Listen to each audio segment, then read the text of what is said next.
Sapa Hati bersama Gus Agus. Sobat Dimas di Ajeng yang berbahagia, kita lanjutkan lagi yang soal sebelumnya ya, yang menitipkan uang itu ya, menitipkan uang satu saat dia sudah bertekad bulat untuk membangun rumah, baru dia akan minta barang-barangnya dari toko ini ya. Ya kebetulan yang bertanya adalah tokonya Mas Langit gitu. Kembali ya, artinya bahwa yang utama itu yang awalnya dulu ini adalah niat di pertamanya itu ya. Artinya itu ijab kabulnya di awal ibaratnya begitu ya. Itu tinggal ngomong saja bahwa ini adalah memang menitipkan barang, menitipkan uang maksud saya, menitipkan uang, kemudian Mas Langitnya toko terima uang itu, tapi juga ngasih tahu bagaimana ini kalau uang ini kita pakai dulu, karena kan Masnya masih jauh, ya waktunya untuk pakai. Nanti suatu saat Masnya butuh, tinggal nanti barang apa yang memang Masnya perlukan, ya misalnya semen lah atau mungkin apalah. Dan tentu bahwa nanti barang itu kalau sudah sampai waktunya ya tentu harga barang ini sesuai dengan harga pasaran saat itu juga. Jadi tidak menggunakan harga sekarang. Nah, ya jadi yang paling gampang itu sebetulnya adalah bagaimana kita melakukan pembicaraan. Gitu ya. Artinya kesepakatan di awal, dan ini harus ditulis. Walaupun sebetulnya ini masuknya adalah ya boleh dikatakan bukan kena namanya jual beli kan terus langsung ya. Ada barang, ada kesepakatan dan barangnya itu memang ada dan dibeli saat itu juga, dan ijab itu harus sah saat itu. Itu memang jual beli kan seperti itu. Tapi kalau ini kan enggak.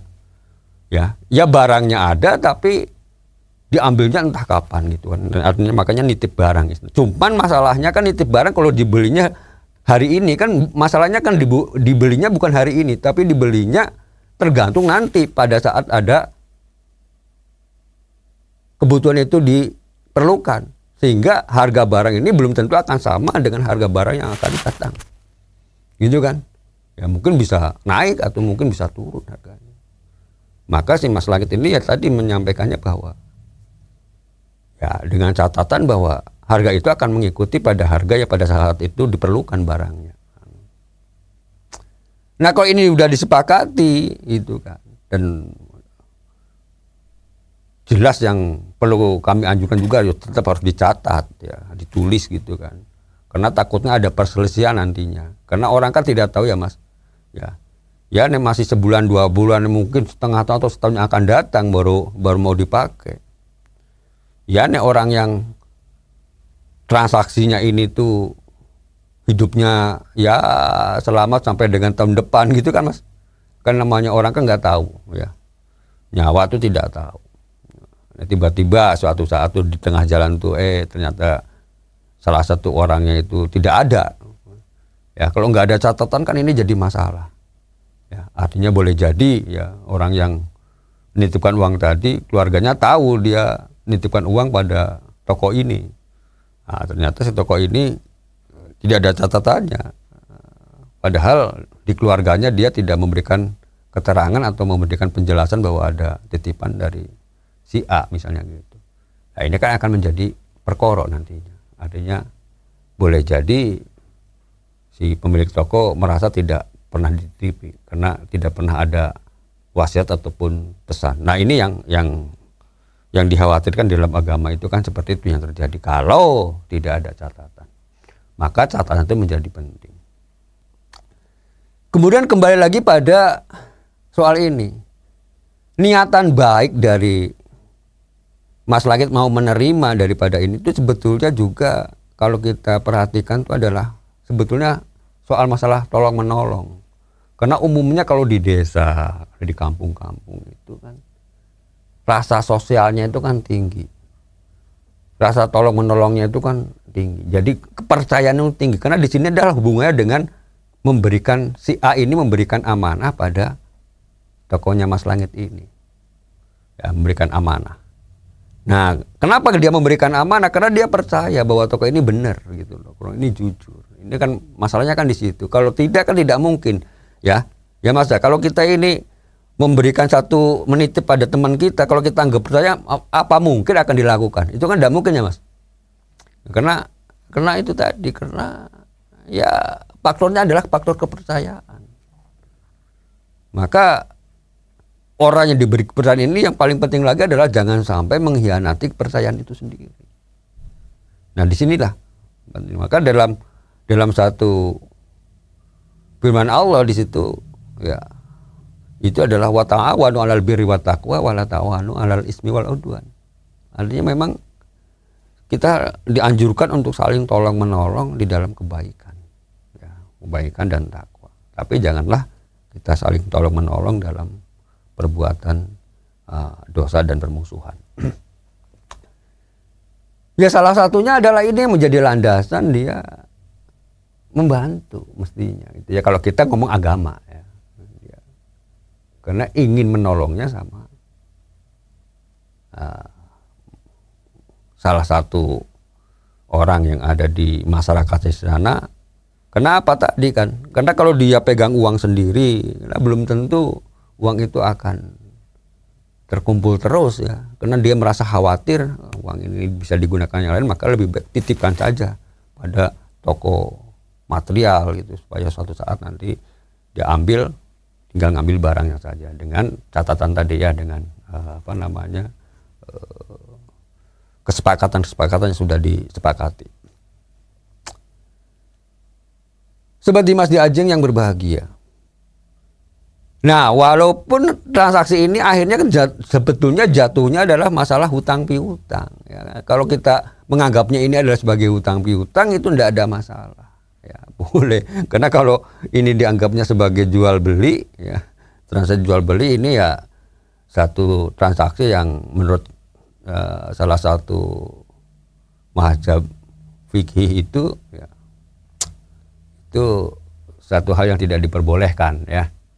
Ya, tapi kalau ini diniati sebagai, ya anggap saja sebagai titipan ini sebagai hutang piutang, ya kenapa pada kenyataannya ini kan memberikan hutang gitu kan, memberikan titipan itu ya artinya memberikan satu pinjaman gitu kan, ini kan pinjaman gitu kan. Ya artinya ijab kabulnya ya kasihkan pinjaman aja. Gitu. Kalau kasihkan pinjaman kan selamat ya, karena ini pinjaman itu boleh-boleh saja. Kan pinjaman, dengan memberikan pinjaman uang pada toko ini, dan toko ini ya menyampaikan bahwa karena ini bisa dimanfaatkan uang ini untuk kebutuhan yang lainnya dulu, apakah untuk mutar modal atau untuk membeli barang-barang yang lainnya dulu, tapi dengan catatan memang sudah diperbolehkan, diizinkan oleh yang memberi pinjaman tadi. Ya kalau sudah seperti ini kan ya secara kita punya agama kan ya sangat diperbolehkan, hanya diperbolehkan. Jadi nggak ada yang menjadi yang perlu dipikirkan lebih jauh ya, karena ini udah hukumnya adalah hukum pinjam meminjam atau meminjamkan. Dan apalagi dengan niatan yang tulus ya, karena ingat bahwa dalam satu hadis kan disampaikan bahwa orang yang mau menolong atau meringankan beban seseorang itu, maka Allah itu akan meringankan bebannya di dunia maupun di akhirat. Sobat Dimas Di Ajeng yang berbahagia, maka disinilah pentingnya menjaga amanah. Jangan sampai apa yang menjadi dipercaya oleh orang itu kita mengkhianati. Karena kalau sudah sampai kita mengkhianati, orang lain itu pasti akan tersakiti. Ya. Dan tentu orang yang mengkhianati ini, ya kalau kita hidup di masyarakat ya pasti akan disepelekan oleh orang lain, dan tentu juga orang-orang sudah tidak bisa mempercayainya kembali.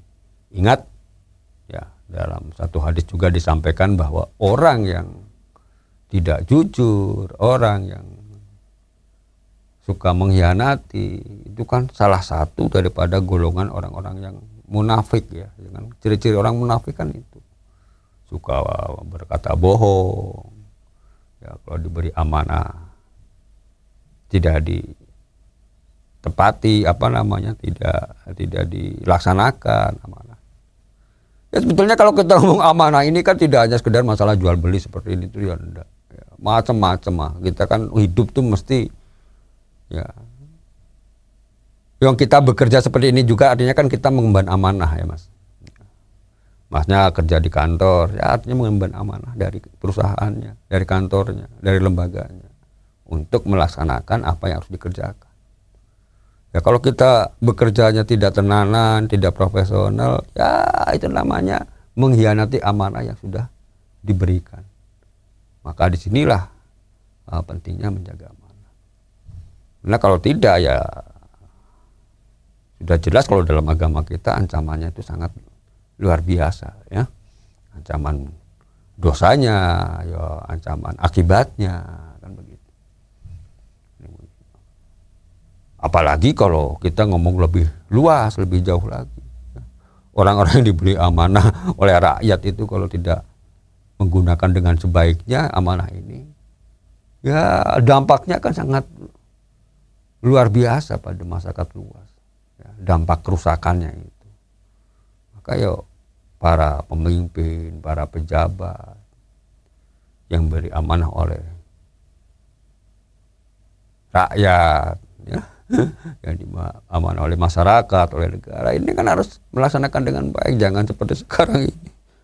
Banyak ya oknum-oknumnya yang diberi amanah itu berkhianat kan, memperkaya diri sendiri ya dengan jalan korupsi, dengan cara nepotisme, kan ya ada-ada saja sekarang. Ya, banyak banget ya oknumnya itu. Maka tidak heran masyarakat yang lain itu yang akan merasakan dampaknya. Dampak dari kebijaksanaannya yang tidak amanah. Ya, apalagi adanya penipuan, pemalsuan dan sebagainya. Ini kan salah satu dari hal-hal yang karena tidak melaksanakan amanah itu. Itu kan ya, apakah itu melakukan satu perbuatan curang di dalam melaksanakan bisnis, ya, melaksanakan satu usaha atau perdagangan. Itu juga adalah masalah, kembali lagi sebetulnya dari amanah itu sendiri yang tidak mau dilakukan, tidak melaksanakan amanah. Maka penting di dalam hal ini apa yang disampaikan oleh Rasulullah SAW itu, maka tidak heran kalau Allah dan Rasul itu akan mencintai orang yang salah satunya tadi sudah saya sampaikan. Yang pertama adalah orang yang bicara jujur. Kemudian yang kedua adalah orang yang menunaikan amanah, yang mau melaksanakan amanah. Kalau ini dilakukan, ya pasti orang itu akan dicintai oleh Allah dan Rasulnya. Maka hidupnya akan bahagia, hidupnya akan tenang, hidupnya akan selamat, baik itu di dunia maupun nanti di akhirat. Demikian, semoga ada manfaatnya. Billahi taufiq wa hidayah. Wassalamualaikum warahmatullahi wabarakatuh. Sapa Hati bersama Gus Agus. Untuk saran dan masukan, silahkan WhatsApp ke Gus Agus 0896 8811 6615. Dipersembahkan oleh Ziman, enzim antioksidan aktif, menjaga kesehatan dan memperpanjang usia Anda.